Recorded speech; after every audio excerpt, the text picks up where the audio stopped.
Student life, as I said before earlier, for me it's the beating heart of Rundle. It really is what our students, when they say they love coming to school, it's because of what we're about to talk to tonight.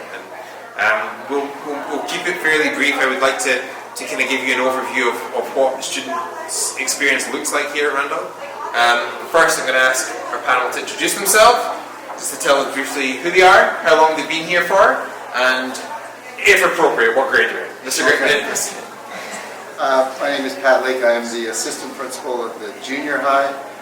My job here is to organize most of the student life opportunities, so the things that go on outside of the classroom. And this is my 23rd year now. I know I don't look at it, but not a day over grade 12. My name is Kalia. I'm in grade 9, and this is my 8th year at Rundle. Yeah, my name is Ava. I'm grade 12, and this is my 8th year at Rundle. I'm Danny. I'm in grade 12, and this is my 3rd year at Rundle. I'm Laurel Adolphe. This is my 19th year at Rundle, and I'm the senior high assistant principal and in charge of all the student life activities in senior high. Amazing. And for those of you who weren't with me before, so my name is Greg Ewing. I'm the Associate Director of Enrollment. This is year 2 for me at Rundle. So I am definitely the newbie on the panel here, which is why I'm chairing it, not answering the questions. So, thank you for that. I always think about, as I said, beating heart, and I think about, when our students, typically, I like to think they really enjoy coming to school. Okay? These guys may tell you differently, but that's my perspective on it, right? If I had to ask our students if you could name something that you really look forward to on a Sunday evening about the week coming up, do you have an answer for that? What would that be? For me, seeing my friends the next day.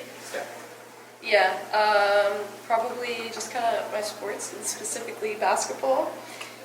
Long day of physics, and you have basketball at the end of the day. It's okay. Makes it worth it. So. Yeah, similar to her, I definitely look forward to the clubs. I do the drama production, kind of that happens in the spring, and we get to do rehearsals almost every day, so I definitely look forward to going to the stage after school and just getting to express myself there. It's really fun. Yeah. We're 2 for 2 in that basketball answer. Really good. So, for those of you who don't know, Miss Adolphe in the end is the senior girls basketball coach. So that's a really smart answer to say that basketball is your favorite thing when it comes to school. Hopefully it just bumps that chance of making the team up there. Yeah, I know, exactly. But yeah, no, and I mean, I think that's great. I love the fact that we have, 3 very diverse answers there, right? And we know that our students come to school to see their friends. And that actually, believe it or not, circles all the way back to us and making sure that we choose students who are not the same student, but have similar character traits. That's really, really important, I think. And then, of course, our co-curriculars, which are incredible, and that's really a huge strength of our program. We know that our students love the idea of personalizing their journey in education. Sometimes the curriculum doesn't always give us as many opportunities to do that as we may wish. And so for a lot of our personalization and choice comes from our co-curricular opportunities of what happens outside of the classroom. On that note, Mr. Lake, are you able to indicate just some examples? yes, And I say this because we did this presentation at 7:30 and Pat gave me 23 different examples of clubs that happen, from Pokemon Club all the way through, but they are important. So, Mr. Lake. we do have 23 different We clubs do? There we running go. in the junior high at the moment, plus athletics and intramurals. But our clubs are range from drama to band to art to music, creative writing, you name it. Pokemon, esports. We have a really good esports team actually. We have. What is esports? It's games, online games, where they compete against other teams from. Actually, they compete nationally against teams from all over Canada. We're number 1. We placed first in the last tournament. Oh, nice plug. Yeah. There you go. There you go. We have clubs for students who want to be in volunteer, who want to volunteer in the school, who want to be in leadership. So we try to encompass everything that a student, they might not be able to do it in class, so they may have an opportunity to do something outside of class that is their passion. Nice. Better? This is great. So. Better than all 23? Really good, yeah. Literally listed all 23 earlier, which is really, really good as well. I said it really fast. You did. You said you went really fast, especially at the end. Miss Adolphe. So in the senior high, our club, they're an extension of our junior high clubs, but many of our clubs in the senior high focus on what our students are wanting to do in their life after Rundle. So we have a really strong STEM RX club, for example, and that draws a lot of the kids that are into sciences and medical and research, and we work with Ambrose University and U of C. So a lot of those clubs are what our kids actually want to be getting into when they graduate. We have a lot of kids that are in our finance, our business club, because we have a lot of kids interested in finance. We run a stock market challenge that's run nationally.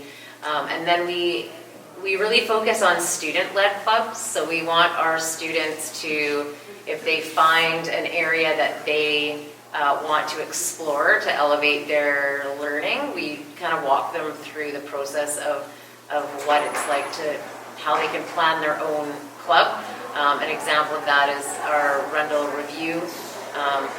Ava can just talk really briefly about that. She's the editor of the Rundle Review, and that started as a student-led club 3 years ago. So I had originally joined the Rundle Review in my grade 10 year, and that was the first year of it because I had a big passion for wellness and mental health, along with one of my friends, and we started writing the mental health column. And then through the next 2 years, we have kind of worked, and we were writing again last year, and this year we've had the privilege of being the heads of the clubs, and what that means is we just organize everything and make sure that it all runs smoothly. And one thing that's really great about the Rundle Review, being the school newspaper and being a student-led club, is you have so many different students coming in with passion projects, basically. And that can be through creative writing, analytical writing that they want to do, or graphic designing that they're wanting to do. They are either working towards something like journalism or a career in design or post-secondary career in designing, but it's what they want to do. They don't have to be there. It's, we always let them know, we say, you don't have to be there, but we want you to be here. And we want you to be able to bring in your passions. You have an idea for an article, let us know. There's never been an article that we've turned down. Our graphic design team is absolutely fantastic, and they make all of our issues look really good. And we have physical copies, and I think that's one thing that the students really take pride in, is being able to have a tangible trophy almost of their work and what they've created. And so it's definitely a club that I'd like to say has some of the biggest genuine pride amongst the members. We're really proud of what we've created. So That's an amazing answer. Yeah, I think that's a pretty common theme. Their kids are really proud to be part of our community and be proud to be part of the clubs that they're in, and we encourage that. And actually, I was going to jump in with this later, but I may add now.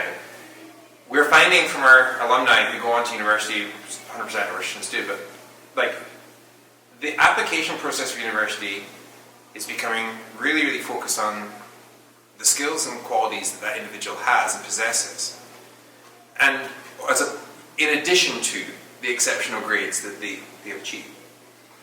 And sometimes I explain to new families that really our job as a school is to give our students stories and answers to the questions that they will be faced when they go to interview, when they're beyond Rundle. And so, for example, things like, when was the last time you gave back to your community? Or can you tell me a time you took initiative and you started something that you were passionate about? Or can you tell me a time that you had to balance time management? So, for example, time management, Rundle Review, you have a deadline. Yeah. That is time management. Okay? It's not make or break, it's not life or death, but we take pride in it. And so, us actually giving and facilitating opportunities for our students is really, really important because it gives them stories to answer. Critically important. So, I thought I'd just jump in with that there. Pat, Laurel, I have a question for you here. So, we've just talked about all of these amazing clubs, but we are obviously an academic program as well. is there any advice that you have, or how do we help students to balance their commitment level between co-curricular opportunities and in-person classes? Because we want to make sure that we do find the balance. So we have a really strong student services and support team that we work really closely with. But we do think that the co-curriculars are really, really important for the students as they move forward. But it's also a really good way for them to sit back and learn how to manage their time and piece out their life. So we spend a lot of time, especially in senior high, I meet with kids quite a bit. I have students coming in quite a bit, and we sit down and we figure out, okay, can you be a part of this club, and how can you be a part of this club? Do you have the time to lead this club, or do you have a time to just be a contributing member to this club? So all of our clubs really have different levels of engagement. We have a volunteering club called Cause, where we have a Cause executive, and Danny's part of that, and that's the highest level of involvement. But yet we have opportunities for one-off volunteering opportunities. So we have different levels of engagement in our clubs, and it doesn't matter what level that you're a part of. You need to be a part of whatever you can manage in your schedule. Perfect. Thank you, Pat. In the junior high, I think our clubs are more based on a drop-in basis. So we want our students to try a lot of different things. We want them to figure out who they are and what they like to do. And so a lot of our clubs are drop-in, but we do have some clubs that do require commitment, and we tell our students that if you're in the drama production, that is your commitment for now. When you're done that, then you can come back and join the yearbook, or you can come back and be part of, go to games club. But right now, drama production is your commitment.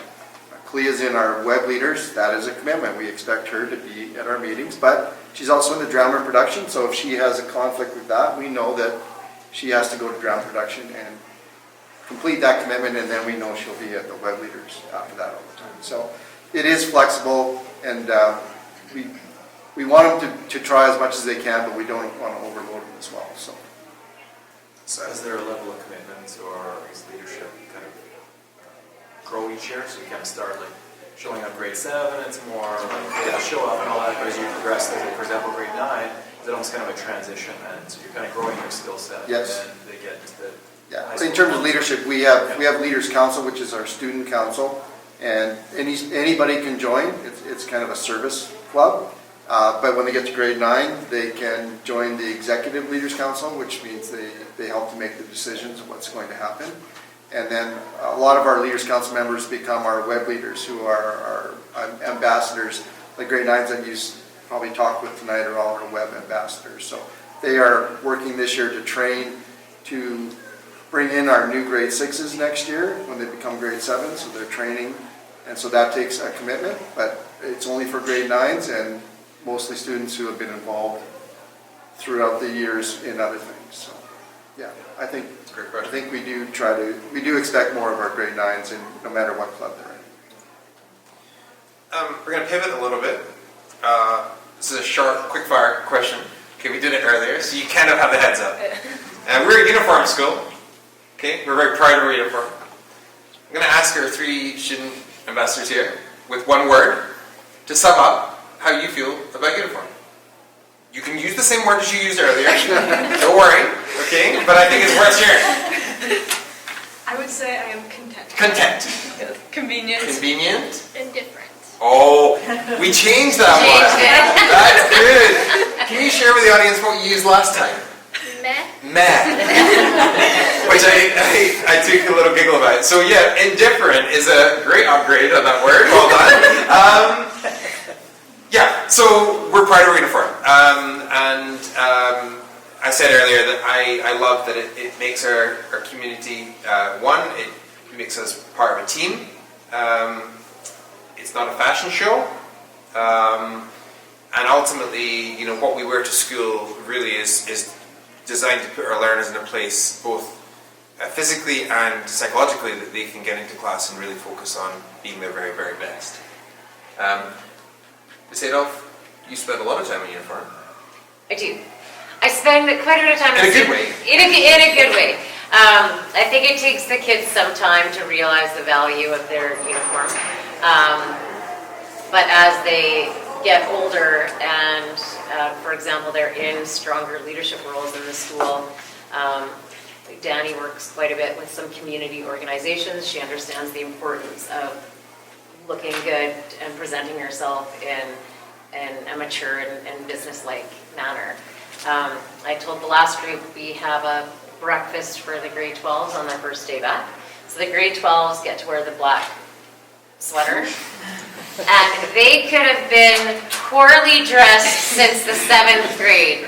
But they walk in with that new sweater and they are standing taller and they're just so proud of kind of where they've come, and this is now like they realize the sense of pride in what they have on. So we do think it's important, and they learn the value of that as they move forward, and they're in these clubs and they're doing the stock market challenge. They realize the importance of that part of dressing well and being presentable and being taken seriously.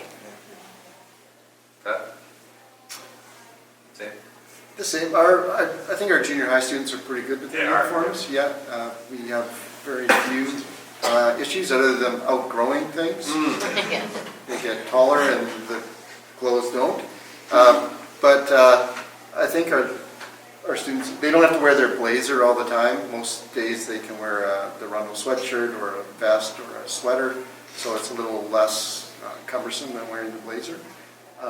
But I do like it because, like you said, everyone is the same. There's no distraction in the classroom about what they're wearing. It's simple. Yeah. Convenient, I think. Of course. Question, do the teachers wear uniforms too, or is that just for tonight? So, Only on really special fun occasions like this do we dress no, alike. we don't, thankfully. Well, there is a dress code. We do have a dress code, yeah, and I think that actually is a great point in the fact that, really, like, we're looking to try to set the standards for our students, right? It's really hard to expect a student to adhere to something if we're not going to do the same thing. So, yeah, that's a great question. Yeah, and on formal evenings, we'll Because I noticed everybody was wearing them tonight. black and white. I Yeah, was curious. yeah. No, it's a nice way to identify who staff are as well in days like this. Once a month, and Assembly. assemblies, important events like this evening, sometimes during the day if we have something going on, but yeah. Graduation, Remembrance Day, things like that. We take it seriously. We hold our students to a really high account. I think this is my closing remark here, and we're incredibly proud of them. We're really darn proud of them. So I mean, and hearing our students speak tonight and watching them out there, like, that's exactly why you do this, right? And